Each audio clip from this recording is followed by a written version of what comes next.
The rushing waters slammed against the wagon with such force that Eleanor Dunne thought her final moments on this earth had arrived, the muddy deluge threatening to sweep away not just her belongings, but her very life. It was supposed to be a simple creek crossing on her journey to Bandera, Texas, but the skies had opened without warning, transforming the gentle stream into a raging monster that now held her captive in its liquid grasp. Eleanor had left her family's failed farm in Missouri 3 weeks prior, determined to claim the teaching position that awaited her in Bandera. At 23, she had pinned all her hopes on this opportunity, a chance to build a new life far from the memories of drought and disappointment. Now, as the floodwaters rose around her wagon, those dreams seemed as distant as the blue sky that had disappeared behind storm clouds. "Lord, have mercy," she gasped, clutching the seat as another surge lifted the wagon, causing the terrified horses to whinny in panic.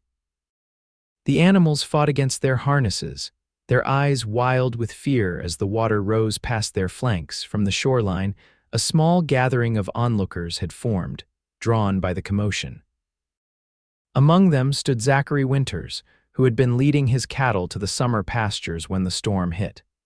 At 30 years old, he had seen his share of flash floods in this part of Texas, but the sight of the young woman trapped in the churning waters stirred something inside him. "Somebody's got to help her," a woman cried from the bank. Without hesitation, Zachary handed the reins of his horse to a fellow rancher. "Keep an eye on my mount," he said, already unbuckling his gun belt. "You're crazy, Winters," the man called after him. "That current will take you both." But Zachary was already stripping off his heavy leather vest and boots. He'd grown up swimming in the rivers around his father's ranch, and if anyone had a chance of reaching the stranded woman, it was him.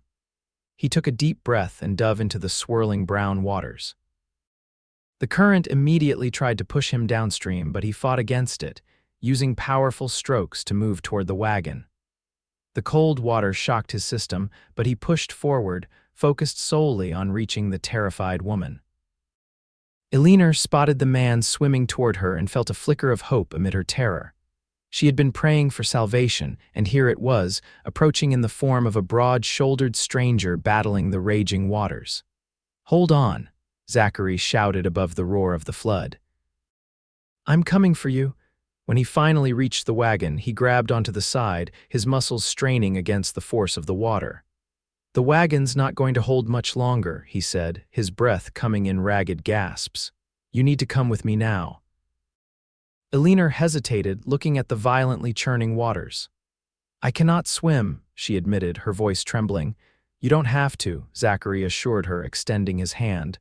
"Just hold on to me, I won't let you go." Their eyes met, and in that moment, something passed between them, a silent understanding, a promise.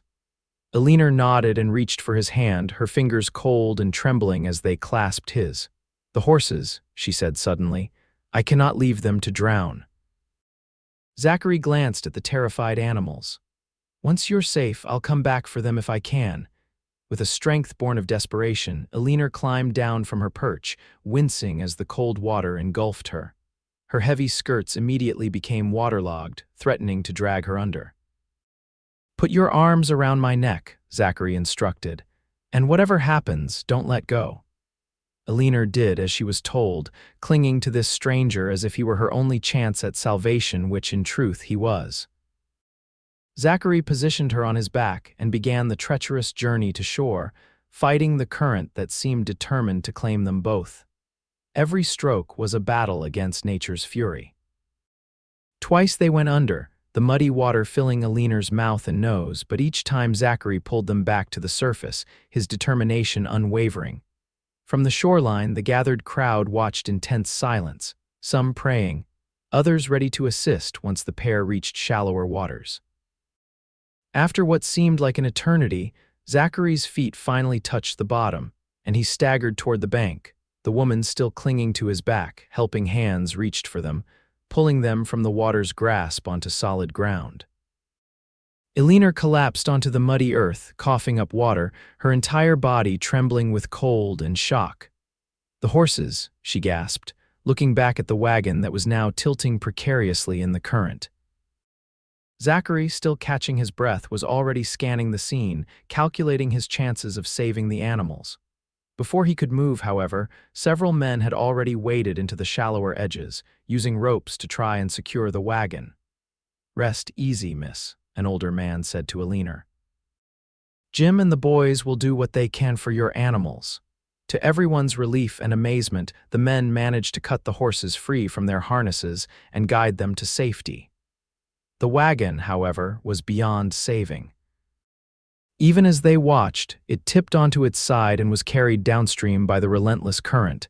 Eleanor stared after it, a hollow feeling in her chest. Everything she owned had been in that wagon: her clothes, her books, the teaching materials she had so carefully collected, and the small keepsakes from the home she had left behind. "I've lost everything," she whispered. Zachary, having regained his breath, knelt beside her. "Not everything," he said gently. "You're alive, and that's what matters most." Eleanor looked up at the man who had risked his life to save hers, his dark hair plastered to his forehead, his blue eyes reflecting the same weariness she felt. "How can I ever thank you?" "No thanks needed, miss. Anyone would have done the same." But they both knew that wasn't true. Not everyone would have plunged into those treacherous waters with so little regard for their own safety. "I'm Eleanor Dunne," she said, offering him her hand in a formal gesture that seemed almost comical given their bedraggled state. He took it nonetheless, his grip firm and reassuring. "Zachary Winters. People around here call me Zach." A woman from the crowd approached with a blanket, which she wrapped around Eleanor's shivering shoulders. "You poor thing, you need to get warm and dry before you catch your death." "She can come to my place," offered an elderly woman. "It's not far from here." "Thank you," Eleanor said, attempting to stand but finding her legs too weak to support her. Without hesitation, Zachary scooped her into his arms. "I'll carry you, Miss Dunne. Save your strength." Too exhausted to protest, Eleanor allowed herself to be carried, her head resting against the chest of the man who had saved her life. Despite the cold and the loss of her possessions, she felt an unexpected warmth spreading through her, a warmth that had nothing to do with the blanket around her shoulders and everything to do with the steady heartbeat beneath her ear. The elderly woman's home was a modest cabin on the outskirts of the small settlement that bordered the creek. Inside, Eleanor was given dry clothes to change into a simple dress that was too large for her slender frame but blissfully dry. Her own sodden garments were hung by the fire to dry, though it seemed unlikely they would ever be the same again. "I'm Widow Harper," the elderly woman introduced herself as she pressed a mug of hot tea into Eleanor's hands. "Been in these parts for 40 years, and I've never seen the creek rise so fast." "Thank you for your kindness, Mrs. Harper," Eleanor said, gratefully sipping the tea. The warmth spread through her, but she couldn't stop the occasional shiver that ran through her body. "It's nothing, child." "Now tell me what brings a young woman like yourself to these parts alone," Eleanor explained about the teaching position in Bandera. "I was due to arrive next week. The school term starts at the beginning of June." "Bandera's still a good day's journey from here," Widow Harper said with a frown. "And with your wagon gone." The reality of her situation hit Eleanor anew. She had no transportation, no possessions, and very little money sewn into the lining of her dress, assuming the coins hadn't been lost in the flood. A knock at the door interrupted her thoughts. Widow Harper opened it to reveal Zachary Winters, now dried and changed into clean clothes, his hair still damp but combed back from his face. "I wanted to check on Miss Dunne," he said, his gaze immediately finding Eleanor by the fire. "How are you faring?" "Better, thanks to you and Mrs. Harper," Eleanor replied, "though I'm afraid I'm in quite a predicament regarding my journey to Bandera." Zachary stepped into the cabin, removing his hat as he did so. "I've been speaking with some of the men. We managed to retrieve a few of your things downstream, a trunk that was secured to the wagon bed and a couple of smaller parcels." Hope flared in Eleanor's chest. "My books. Some of them, yes. They're wet but might be salvageable if we dry them carefully." The relief that washed over her was almost as powerful as the flood that had nearly taken her life. Those books were more than just teaching tools. They were her connection to the world of knowledge and ideas that had sustained her through difficult times. "Thank you," she said, her voice thick with emotion. "I cannot express how much that means to me." Zachary shifted, suddenly looking a bit uncomfortable with her gratitude. "There's something else," he said. "I have a ranch about 10 miles from here in the direction of Bandera. I'd be happy to provide you with transportation and a place to stay until you're ready to continue your journey." Widow Harper raised an eyebrow but said nothing. "That's very generous," Eleanor said cautiously, aware of the impropriety of accepting such an offer from a man she had just met, regardless of the circumstances. "But I wouldn't want to impose." "It's no imposition," Zachary assured her. "My sister lives at the ranch with me. She'd welcome the company, I'm sure, and once you've recovered, I can escort you to Bandera myself." The mention of his sister eased some of Eleanor's concerns. "You've already done so much for me, Mr. Winters." "Zach, please," he insisted. "And I'd consider it my duty to see you safely to your destination, Miss Dunne." Eleanor couldn't help but notice the way his blue eyes seemed to brighten when he looked at her, or how his presence filled the small cabin with a reassuring strength. Despite the conventional wisdom that would have her refuse his offer, she found herself nodding. "Very well, Zach," she said. "I accept your kind offer and I promise not to be a burden for long." "You could never be a burden," he said with such sincerity that Eleanor felt her cheeks warm, and not from the heat of the fire. Widow Harper, who had been observing this exchange with interest, finally spoke up. "Well, that's settled then. Miss Dunne will stay with me tonight to regain her strength, and tomorrow you can take her to your ranch, Mr. Winters." "That sounds like a fine plan," Zachary agreed, putting his hat back on. "I'll come for you in the morning, Miss Dunne. Rest well." After he left, Widow Harper busied herself preparing a simple supper, occasionally glancing at Eleanor with a knowing smile. "He's a good man, Zachary Winters," she said as she set a bowl of stew before Eleanor. "One of the finest in these parts. Came here about 5 years ago with his sister after their parents passed. Built that ranch up from almost nothing." "He seems very kind," Eleanor agreed, trying to sound neutral despite the flutter in her stomach whenever she thought of him. "Kind, yes, and brave too, as you well know," Widow Harper continued. "But he's also been lonely, I think.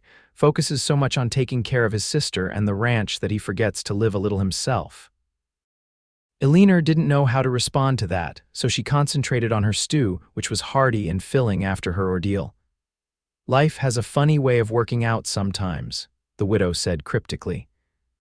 "A terrible flood brings you to the brink of disaster, and yet it might just be the beginning of something wonderful." "Mrs. Harper, I'm merely accepting Mr. Winters' assistance until I can reach Bandera and take up my teaching position," Eleanor said firmly. "Of course, dear," the older woman said with a smile that suggested she believed otherwise. "Of course."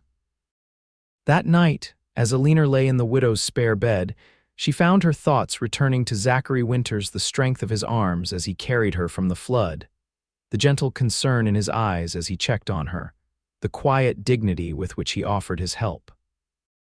She had come west seeking a new beginning, but perhaps that beginning would look different than she had imagined. Morning brought clearer skies and the return of Zachary, this time with a wagon driven by a young man he introduced as one of his ranch hands. Eleanor's salvaged trunk and parcels had been carefully loaded, along with a few provisions that Widow Harper insisted on sending with them. "You come back and visit me when you're settled, young lady," the widow said as she embraced Eleanor. "And you, Mr. Winters," she added with a twinkle in her eye, "take good care of this teacher. We don't get many educated women in these parts." The journey to Zachary's ranch took most of the morning. As they traveled, he pointed out landmarks and told her about the area. Eleanor learned that he ran cattle on several thousand acres, that his sister Sarah was 19 and had a talent for botany, collecting and studying the local plants, and that before coming to Texas, he had briefly worked as a lawman in Kansas. "What about you, Miss Dunne?" he asked. "What brings a young woman all the way from Missouri to teach in a small Texas town?" Eleanor told him about her family's farm, the years of drought that had finally forced them to sell the land for a fraction of its worth. "My father took work in St. Louis, and my mother and younger brothers went with him. but I had my teaching certificate and a desire to see more of the world than just Missouri. Brave of you to make such a journey alone, Zachary observed, or foolish, Eleanor said with a self-deprecating smile. Given yesterday's events, I'm inclined to think the latter. Not foolish, Zachary said firmly, determined. There's a difference. His words warmed her more than they should have. And what about you, Mr. Winters? What brought you to Texas? A shadow crossed his face. After our parents died, Sarah was just 14. I wanted a fresh start for her, somewhere we could build something of our own. He gestured to the open landscape around them. This land called to me in a way I can't quite explain. I understand, Eleanor said softly. Sometimes a place just feels right, even if you've never been there before. He glanced at her, surprise and something like recognition in his eyes. Yes, exactly that. The connection between them in that moment was almost tangible, a shared understanding that transcended their short acquaintance. It left Eleanor feeling both unsettled and exhilarated. When they finally crested a hill and the ranch came into view, Eleanor couldn't help but gasp. The main house was larger than she had expected, a sprawling single-story structure built of sturdy timber with a wide porch wrapping around it. Several outbuildings, corrals, and a barn completed the homestead, with cattle grazing in the distance. It's beautiful, she said sincerely. It's home, Zachary replied, a note of pride in his voice. Not fancy like some of the places back east, but we've made it comfortable. A young woman emerged from the house as they approached, shading her eyes against the late morning sun. Eleanor could see the family resemblance immediately. Sarah Winters had the same dark hair as her brother, though hers was longer and pulled back in a practical braid. Zach. She called out, hurrying toward the wagon. I was starting to worry with the storm yesterday. Her gaze fell on Eleanor, curiosity lighting her features. You've brought company. As the wagon came to a stop, Zachary jumped down and helped Eleanor descend, his hands lingering perhaps a moment longer than necessary at her waist. Sarah, this is Miss Eleanor Dunne, he explained. She was caught in the flash flood at Coyote Creek yesterday. Her wagon was lost, so I've offered her our hospitality until she's ready to continue to Bandera. Sarah's eyes widened. The flood, how dreadful. You poor thing, you must have been terrified. I was, Eleanor admitted. If your brother hadn't come to my rescue, I doubt I would be standing here now. Sarah shot a proud glance at her brother. Zach has a habit of being in the right place at the right time. She linked her arm through Eleanor's. Come inside. You must be exhausted, and I'm sure you'd like to freshen up and rest. The interior of the ranch house was even more impressive than its exterior. Simple but well-crafted furniture filled the rooms, and curtains softened the windows, letting in light while providing privacy. Everything was spotlessly clean and arranged with care. Your home is lovely, Eleanor said as Sarah led her to a guest bedroom. Thank you, it's been a labor of love, Sarah replied. Zach built most of the furniture himself, and I've tried to make it comfortable. She showed Eleanor to a room with a large bed covered in a colorful quilt. This will be your room. The washroom is just down the hall, and I've put fresh towels and a basin of water there for you. You're very kind, both of you, Eleanor said, feeling overwhelmed by their generosity. It's our pleasure, Sarah assured her. It's not often we have visitors, especially women. Most of the time it's just me and Zach and the ranch hands. After Sarah left, Eleanor took stock of her situation. Her clothes from yesterday had been washed and were now nearly dry, but they showed the effects of their journey downstream. Opening her trunk, she was relieved to find that while most of its contents were damp, they were not ruined. Her books would need careful attention, but they could be saved. Among her clothes, she found one dress that had been at the center of the trunk and was relatively dry. She changed into it gratefully, then set about organizing her salvaged possessions. It was while she was doing this that she found the letter from the school board in Bandera, confirming her position and the date she was expected to arrive, June 1, 1875. Less than a week away, a knock at the door interrupted her thoughts. Miss Dunne, Zachary's voice came through the door. Sarah has prepared some lunch if you're feeling up to joining us. Thank you, I'll be right there, she called back, tucking the letter into her pocket. The dining room table was set with a simple but appetizing meal of cold chicken, fresh bread, and a variety of preserves. Sarah was placing a pitcher of lemonade on the table as Eleanor entered. "I hope you like lemonade," Sarah said. "It's my specialty." "I love it," Eleanor assured her, taking a seat at the table. Zachary joined them, and for a while, the conversation flowed easily.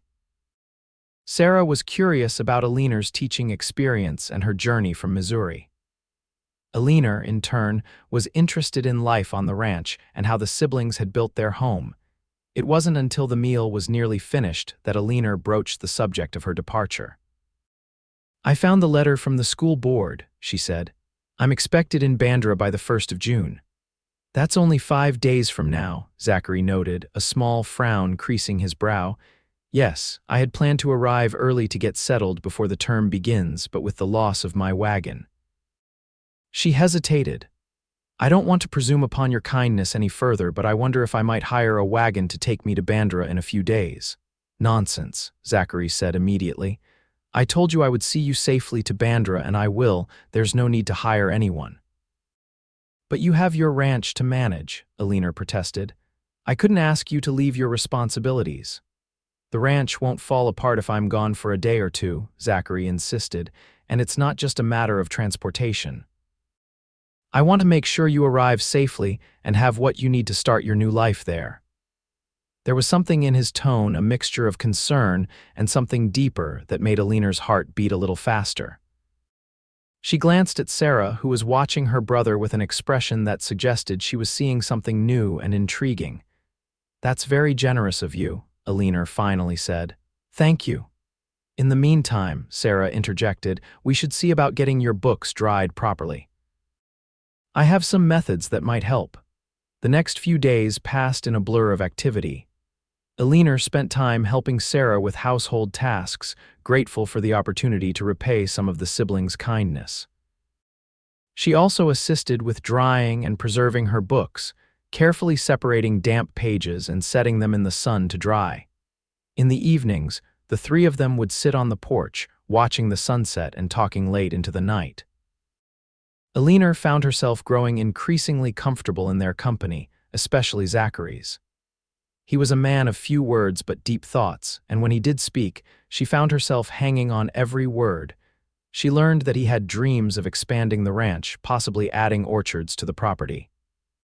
He spoke of the future with such quiet conviction that she couldn't help but be drawn into his vision. For his part, Zachary seemed equally fascinated by Eleanor's experiences as a teacher and her hopes for her new position in Bandera. He asked thoughtful questions about her teaching methods and listened intently to her answers. "You have a gift for explaining complex ideas simply," he told her one evening as she described how she taught mathematics to reluctant students. "The children in Bandera are fortunate to have you." His praise made her blush, but it was the genuine admiration in his eyes that truly affected her. Eleanor had always taken pride in her profession, but Zachary's respect made her feel valued in a way she hadn't experienced before. As the days passed, Eleanor became increasingly aware of a growing attraction between them. It was in the way his eyes sought hers across the dinner table, the brush of his hand against hers as they walked side by side, the conversations that seemed to flow without effort or awkwardness. Sarah noticed it too. On the afternoon before Eleanor was to leave for Bandera, she found Eleanor on the porch, watching as Zachary worked with one of the horses in the corral. "He's different when you're around," Sarah said, sitting beside her. "More at ease, happier." Eleanor felt her cheeks warm. "I'm sure you're mistaken." "I know my brother," Sarah insisted gently. "I haven't seen him this way since before our parents died. He carries so much responsibility, sometimes I worry he'll forget to live his own life." Eleanor didn't know how to respond. She had come west for a teaching position, not to find romance, and yet the thought of leaving the ranch, of leaving Zachary, filled her with an unexpected sadness. "I've enjoyed my time here," she said carefully. "You've both been very kind." Sarah gave her a knowing look. "It's more than kindness, Eleanor, at least on his part, and unless I'm very much mistaken, on yours as well." Before Eleanor could formulate a response, Zachary approached the porch, wiping his hands on a cloth. "The wagon's all prepared for tomorrow," he announced. "We should reach Bandera by midday if we leave at dawn." "Thank you," Eleanor said, unable to meet his eyes for fear he would see the conflict in hers. That evening, their last dinner together was a subdued affair. Even Sarah's usual cheerfulness seemed dampened by the knowledge that Eleanor would be leaving in the morning. After dinner, Zachary suggested a walk to show Eleanor the view from the hill behind the house. "It's particularly beautiful at sunset," he said. With Sarah's encouragement, Eleanor agreed, and soon they were strolling side by side through the golden evening light.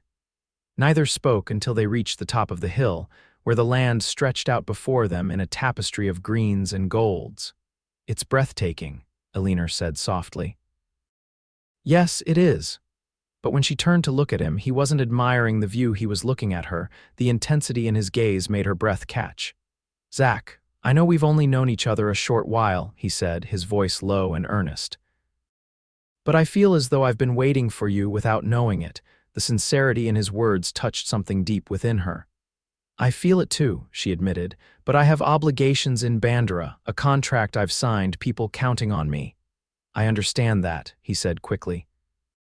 "I would never ask you to abandon your commitment, but Bandera is not so far from here. Perhaps we could write to each other, and I could visit when my duties here allow it." Hope blossomed in Eleanor's chest. "You would do that?" "Eleanor," he said, taking her hands in his, "when I pulled you from that flood, I had no idea I was saving the woman who would come to mean so much to me in such a short time. I don't want to lose this connection we've found." Impulsively, she reached up and touched his cheek. "Neither do I." He leaned down slowly, giving her every opportunity to pull away, but Eleanor found herself moving closer, drawn by a force as powerful as the flood that had brought them together. When their lips met, it was gentle at first, then deepening with a passion that surprised them both. When they finally separated, both breathless, Zachary rested his forehead against hers. "I'll take you to Bandera tomorrow as promised," he said, "but know that my heart goes with you." Eleanor smiled up at him, her own heart full to bursting, "And a peace of mind stays here with you." They returned to the house hand in hand, their future uncertain but full of promise. Sarah took one look at them and smiled, saying nothing but clearly pleased by this development.